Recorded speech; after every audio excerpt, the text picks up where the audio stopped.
You know, I've always wanted to make this video. First of all, thank you everyone for coming back to Star Flag Media Gaming.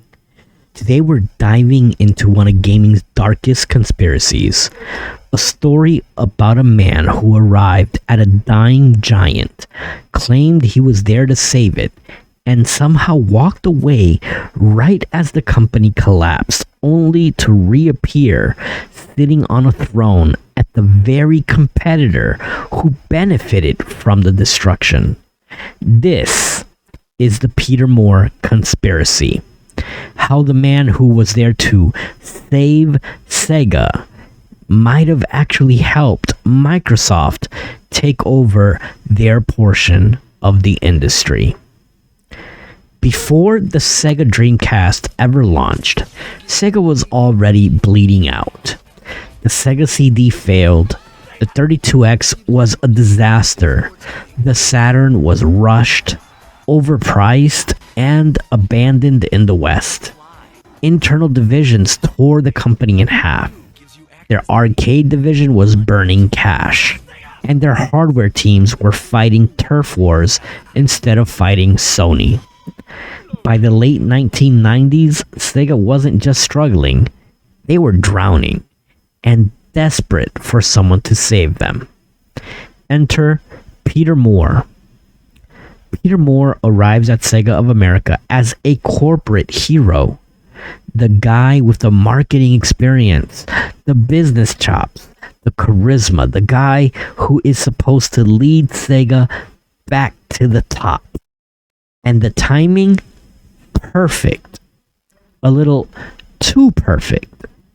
Because Peter Moore didn't just show up to rebuild Sega. He showed up right when Microsoft was quietly preparing to enter the home console business. A company that at the time had zero experience in gaming hardware, but wanted to challenge Sony and Nintendo, and they needed a cheat sheet. Here's where it gets suspicious. The Dreamcast, Sega's last hope. It ships with Windows CE support. Why does that matter?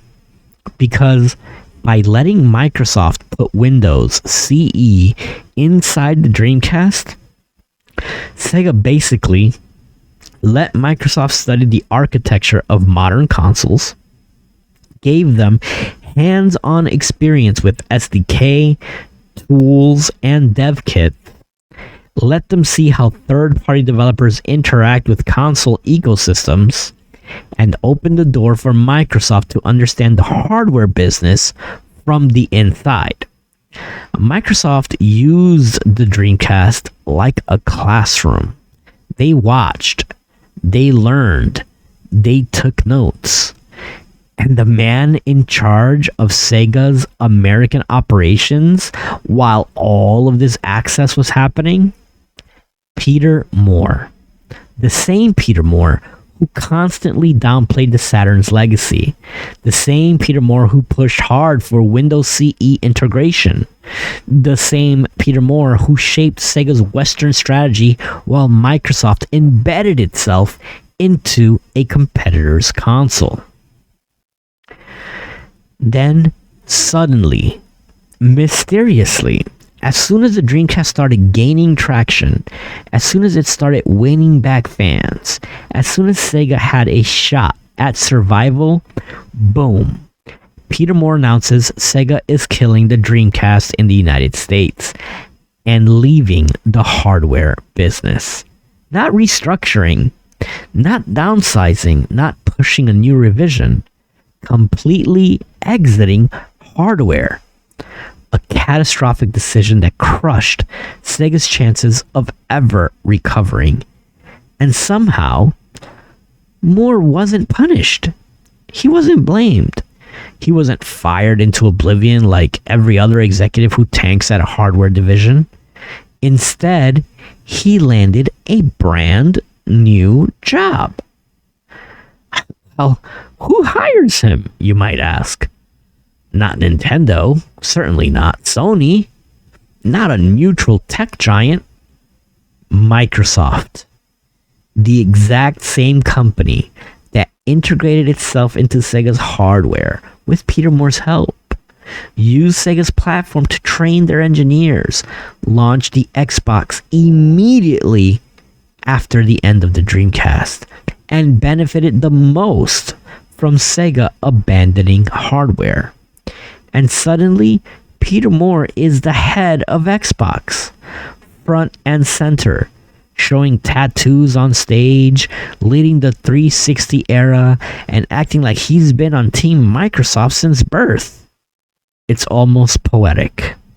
The man who ended Sega's hardware division walks straight into the competitor he supposedly accidentally helped. So, was Peter Moore a traitor? A strategist? A sleeper agent?